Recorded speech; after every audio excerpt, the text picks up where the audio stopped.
मंत्रालय कर्मचारी साथियों, ऐसा भी शायद इतिहास में दूसरी बार हुआ होगा। कर्मचारी जगत हो चाहे कोई भी आंदोलन रहा हो, ऐसा पहली बार हुआ होगा कि एक चलते हुए आंदोलन में एक कैबिनेट मिनिस्टर उस आमरण अनशन को तोड़ा के जाए और उसके बाद दोबारा उन्हीं आंदोलनकारियों को अनशन करना पड़े। ये राजस्थान की सरकार के लिए बहुत गंभीरता से सोचने का विषय है। ये राजस्थान के बाबू किसी भी सूरत में हार के यहाँ से नहीं जाएंगे, लेकिन आपकी जो बेइज्जती हो रही है इसको आपको खुद को सोचना होगा और स्वीकार भी करना होगा। साथियों, मैं आज हमारे अनशन का चौथा दिन है। मैं सुबह से वक्ताओं के भाषण सुन रहा था कि कल लोग आदेश लेने आए और चले गए।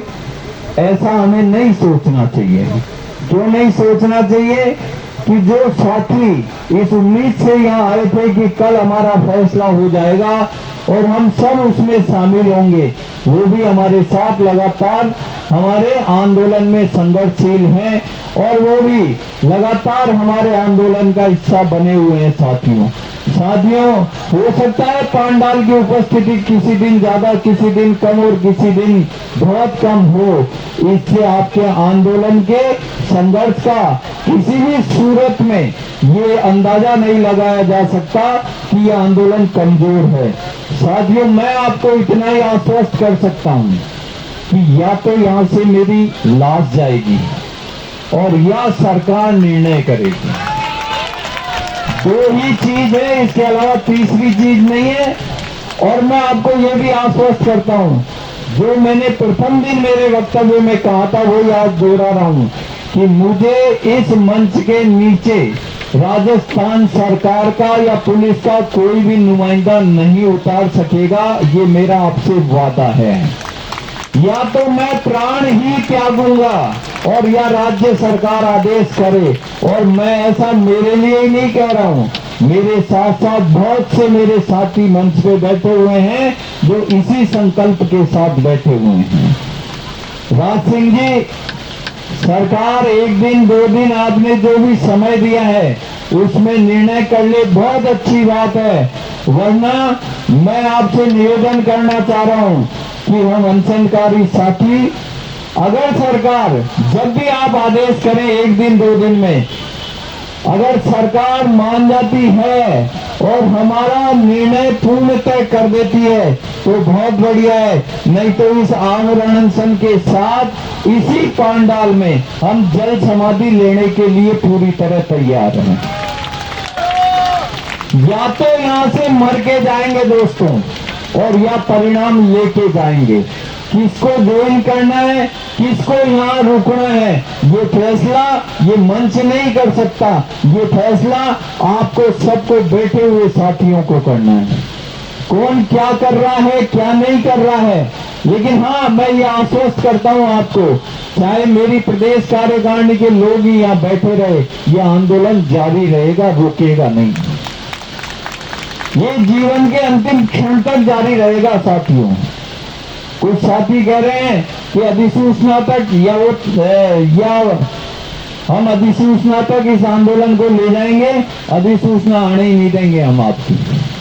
मैं वादा करता हूं आपसे, फिर वादा कर रहा हूं कि इस मंच से न तो राजस्थान की सरकार मुझे उठा सकती है, न मेरे साथियों को उठा सकती है, न तो पुलिस के मेरे साथी उठा सकते हैं। या तो यहाँ से हमारी मौत होगी या राज्य सरकार निर्णय होगी। ये मखौलबाजी सरकार अब बंद कर दे, सरकार के कारिंदे ये भूल के भी अपने दिमाग से ये चीज निकाल दे कि हम इस आंदोलन को कमजोर कर देंगे या तोड़ देंगे। तो मैं उनको ये कहना चाहता हूं कि अभी आपने केवल अपने तमाशे दिखाए हैं। 2 दिन 3 दिन, 2 दिन 3 दिन, जब हम कोई मूवमेंट आगे बढ़ाना चाहते हैं तब आप किसी न किसी रूप में आश्वासन लेके आ जाते हैं और हम इस विश्वास में आगे बढ़ जाते हैं कि नहीं, अब तो हो सकता है परिणाम आए। लेकिन साथियों, बहुत से साथी यहाँ बैठे होंगे जिनके मन में ये विचार आ रहा होगा, मैंने भी सुबह सुना था कि साहब हम रोड जाम कर दें, हम सीएमओ का घेराव कर दें। आप स्वतंत्र हैं, अध्यक्ष जी जैसा निर्देश दें वैसा आप करने के लिए तैयार हैं, लेकिन मैं और मेरे साथी इस मंच से नीचे नहीं उतरेंगे किसी भी हालत में, और हमें परिणाम यही मिलेंगे। ये ध्यान रखना आप साथियों। मैं मानता हूं कि आज लगभग आपका 52 दिन का महापड़ाव और 61 दिन का आपका आंदोलन हो चुका है। आपके अंदर आक्रोश है, पीड़ा है, आपको ये लग रहा है कि सरकार कुछ कर क्यों नहीं रही है, लेकिन आप ये तय मान के चलना, आप अपने 60 दिन के आंदोलन को अगर आप इस पांडाल से बाहर जाके सड़क पे चले गए, पूरी तरह खत्म करके खुद ही चले जाओगे। साथियों, इसका नुकसान इतना बड़ा होगा क्योंकि मैं ये जानता हूं कि जोश में बोला जा सकता है, आप जोश में जा सकते हो, आप जाइए। जैसा कार्यक्रम राज सिंह जी डिसाइड करें, अब कार्यक्रम राज सिंह जी को डिसाइड करके मंच से हमारे प्रदेश अध्यक्ष को, जिम्मेदार कौन है ये बताओ इस पूरे पंडाल का? राज सिंह चौधरी है या नहीं है? एक स्वर में आवाज में जवाब देना कि उसकी निष्ठा, उसके विश्वास में आपको, उसकी ईमानदारी में आपको 1% भी कोई कमी नजर आती है? एक स्वर में जवाब देना साथियों। उसने 60 दिन से आपके साथ जिस तरह से इस आंदोलन को आगे बढ़ाया है, क्या हम उस शख्स की निष्ठा में 1% भी किसी प्रकार का अविश्वास पैदा कर सकते हैं? हम लेने किससे आए हैं साथियों? राजस्थान सरकार से। हम अगर राजस्थान सरकार की मान रहे हैं तो राज सिंह चौधरी क्या गलत कर रहा है? गलती उन नेताओं की है जो नेता हमें 2 दिन 3 दिन 4 दिन का आश्वासन देते हैं और अपनी जबान पे खड़े नहीं उतरते हैं। लेकिन ये तय मानना, ये अनशन आपके परिणाम की मंजिल तक का अनशन होगा या तो मौत तक का होगा, ये तय मानना आप। मैं राज सिंह जी आपसे अनुमति चाहूंगा कि आप समय आप निर्धारित कर दें, 1 दिन 2 दिन 3 दिन, जब भी आप समय निर्धारित कर देंगे, मेरे साथ जो भी साथी जल समाधि लेना चाहता है, इसी पंडाल में हम 6 फीट का खड्डा खुदवा के, पानी भरवा के और जल में समाधि लेंगे। 24 घंटे आमरण अनशन के साथ जल में हम रहेंगे। अंदर से हमारी शरीर उससे कमजोर होगा, भूख से, बाहर से हमारा शरीर पानी से गलेगा, और इस सब का जिम्मेदार राजस्थान का मुख्यमंत्री अशोक गहलोत होगा साथियों। बर्दाश्त की सीमा होती है, लेकिन हम उनमें से नहीं हैं जो टूट जाएं और टूट के घरों को चले जाएं।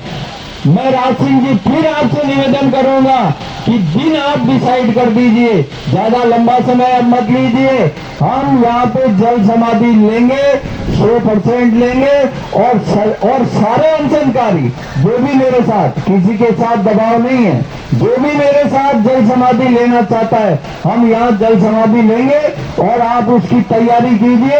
अब अनुनय विनय का रास्ता छोड़ दीजिए, आप हम पे छोड़ दीजिए, या तो हमारी लाशों को आप शहीद बना के भेज देना, हमें कोई तकलीफ नहीं है, राजस्थान सरकार अपने आप आ जाएगी। साथियों, आज अनशन का 4था दिन है और मेरा आप सबसे निवेदन है, आपके साथ मैं भी अनशन कर रहा हूं। आप लोग पानी बहुत कम पी रहे हैं, मैं रिक्वेस्ट कर रहा हूं, वो डॉक्टर साहब बैठे हैं, गए हैं, गए क्या गए? उनकी देखो आप, पहले दिन से मेरी रिपोर्ट देखो आप, बिल्कुल एक्यूरेट, जैसी मैं चाह रहा हूं वैसी आ रही है। क्यों आ रही है? अनशन के कुछ नियम होते हैं, आप उन नियमों को फॉलो नहीं करोगे तो, जैसे ये भाई अभी जाके वहां भर्ती हुआ, वो कहां गया विक्की? अब ये क्या है, ये जिद्दी टाइप का आदमी है, ये किसी के बात की नहीं सुनता है। अब अब इसको जब कह रखा है, अब आज इसकी दिक्कत क्रिएट हो गई, वो इसको कह के गए हैं कि बाउंड्री लाइन पे है ये। तो आप ज्यादा से ज्यादा आप प्रयास करो कि कम से कम 6 लीटर पानी तो पीना ही पीना है। और आप अगर 6 लीटर पानी पीते रहे ना, तो आप ये तय मानना इस अनशन को 25 दिन खींच जाओगे और सरकार के जाग ला दोगे आपको। अब आप खुद ही अगर लापरवाही करोगे, जा के हॉस्पिटल में भर्ती हो जाओगे, तो इसका कोई उपाय नहीं है। और फिर भी मेरा फिर आपसे निवेदन है कि आप बिल्कुल, और जैसे किसी साथी को प्रॉब्लम होती है तो आप हॉस्पिटल जाने की जिद्दी ऐसा मत करो कि हम नहीं जाएंगे। एक बार जाओ, टेस्ट करवाओ। टेस्ट करवाने से हमें एक्चुअल स्थिति का पता चल जाएगा, है ना। और मरने के लिए मैं अकेला काफी हूं, आप चिंता मत करो। आप चिंता मत करो इस बात की, लेकिन हमें बिल्कुल साथ जिएंगे, साथ मरेंगे, इसमें कोई दो राय नहीं है। लेकिन आप, मेरी बार बार आपसे रिक्वेस्ट रहती है, आज 4 दिन बाद मैं बोल रहा हूं, फिर मैं 4 दिन बाद ही बोलूंगा अनशन के, है ना। मेरा आपसे निवेदन है, कम से कम वार्तालाप करो, कम लोगों से आप संपर्क में आओ, झुंड में जो साथी आते हैं उनसे कम बात करो। आप कोशिश करो ज्यादा से ज्यादा हम रेस्ट करें और ज्यादा से ज्यादा पानी पिएं। और आप ये देखो, आप सबसे ज्यादा बड़े ये उमेश जी है या नहीं है, लेकिन मेरी बराबर में टक्कर में चल रहे हैं, बिल्कुल ये देख रहे हैं। इसलिए ये आपको सोचना है कि आपको अनशन को किस तरीके से करना है। इसलिए मेरा इतना ही निवेदन है। राज सिंह जी, मेरा पुनः 4थी बार आपसे निवेदन है कि डेट आप डिसाइड कर दें, हम जल समाधि लेंगे। सरकार माने या नहीं माने, लेकिन यहाँ से मर के अगर जाएंगे ना, तो कम से कम एक इतिहास में ये तो कायम होगा कि राजस्थान में बाबुओं का एक आंदोलन हुआ था, जिसमें 60 दिन तक सरकार ने इतनी मखौलबाजी की कि अंततोगत्वा मंत्रालय कर्मचारियों को अपने शरीर का परित्याग करना पड़ा। ये कलंक भी इन्हीं के माथे लगेगा, और ये लगवाना चाहते हैं तो हम पूरी तरह लगवाने के लिए तैयार हैं, इसमें कोई दो राय नहीं है। दिन और डेट आप डिसाइड कर दीजिए, बाकी व्यवस्था सारी मैं यहाँ करवा लूंगा, कोई दिक्कत नहीं है। अनशन पे रहते हुए हम अनशनकारी सारे साथी, अगर सरकार जो भी निर्णय, राज सिंह जी ने आज रात को 12 बजे तक का टाइम दिया है, जो भी आपका टाइम डिसाइड होता है वो अगर करती है तो ठीक है, नहीं तो आगामी 1 से 2 दिन से ज्यादा मुझे मजबूर होकर आपकी आज्ञा का उल्लंघन करना पड़ेगा। 1 से 2 दिन से ज्यादा मैं भी बर्दाश्त नहीं करूंगा, और 2 दिन 3 दिन 2 दिन के बाद हम यहाँ पर जल समाधि लेंगे साथियों।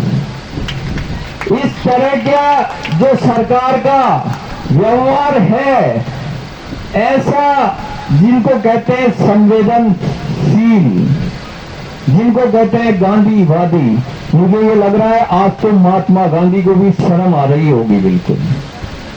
अगर महात्मा गांधी की आत्मा कहीं से देख रही है तो इस राजस्थान सरकार में इतना शर्मिंदा होगी कि ये मेरे से बताए हुए मार्ग पर चलने वाले लोगों को कितनी यातनाएं दे रहे हैं, कितने परेशान कर रहे हैं, और अपने आप को ये कहते हैं कि हम गांधी के समर्थक हैं, हम गांधी के विचारों पे चलते हैं। अरे साहब, राजस्थान में आंदोलनों का इतिहास उठा के देख लीजिए। 64 दिन की हड़ताल जिसको आप जगह जगह गाते हैं, जगह जगह आप उसका उदाहरण देते हैं, उस 64 दिन की हड़ताल में भी इस तरह का आंदोलन नहीं हुआ होगा कि एक पांडाल के नीचे जो आंदोलनकारी है वो बैठ के राजस्थान के मुख्यमंत्री की लंबी उम्र के लिए खुद का खून निकाल के दे रहे हैं। ये इतिहास की एक बहुत बड़ी घटना है, आज तक के आंदोलनों में कहीं भी नहीं हुई है। फिर भी आपकी संवेदनशीलता बिल्कुल मर चुकी है। आपके जो कारिंदे हैं, वो कारिंदे सुबह से शाम तक इधर से उधर करने के अलावा कोई काम नहीं करते हैं। तो अब आप मेरी खुली चुनौती स्वीकार कर लीजिए या तो राजस्थान का बाबू यहाँ से मरेगा और या आपका निर्णय आएगा। दो ही काम होगा साथियों। जो साथी ईमानदारी से इस अनशन के अंत तक इस मैदान में डटना चाहता है वो ही साथी हाथ खड़ा करे। और आपके पास जो साथी आते हैं कि साहब हम घरों को चला जाए, ज्वाइन कर लें, तो ऐसे साथियों को आप नमस्कार करके ये कहिए कि भैया जब 4 दिन यार डट लिया तो 10-20 दिन में तेरा कोई फर्क नहीं पड़ेगा। साथियों ये परिणाम हम हर हालत में लेके जाएंगे। किसी भी सूरत में एक किसी भी आश्वासन पे हम किसी भी परिस्थिति में इस अनशन को खत्म नहीं करेंगे। और बहुत से साथी मेरे को, मैं आप सबका शुक्रगुजार हूँ, आप सबको प्रणाम करता हूँ। मैं अपने आप को इतना गौरवान्वित महसूस कर रहा हूँ साथियों कि मैं क्या बताऊं कि मेरे मात्र 4 दिन के अनशन ये कोई बड़ी चीज नहीं है। 10 दिन की तो मेरी कैपेसिटी है आराम से, क्योंकि मैं नवरात्रि नियमित करने वाला व्यक्ति हूँ। 10 दिन की मेरी फुल कैपेसिटी है। फिर भी इस 4 दिन के अनशन में जिस तरह का प्रेम आप लोगों ने मुझे दिया, जिस तरह का स्नेह मुझे दिया, मुझे पता नहीं रहता। रात को नींद में रहता हूँ और कोई साथी आता है और वो मेरे पैरों के मालिश करके चला जाता है। एक साथी आता है मेरे सर के मालिश। मैं आप सबको यहाँ से मन से नमन करता हूँ, प्रणाम करता हूँ और आपके इस प्रेम के लिए मैं जीवन भर आपका ऋणी रहूंगा। इन शब्दों के साथ मैं ये चाहूंगा कि एक बार मेरी आवाज में आप अपनी आवाज मिलाएं। बाबू एकता, बाबू एकता, हमारी एकता। जय हिंद, जय संगठन दोस्त।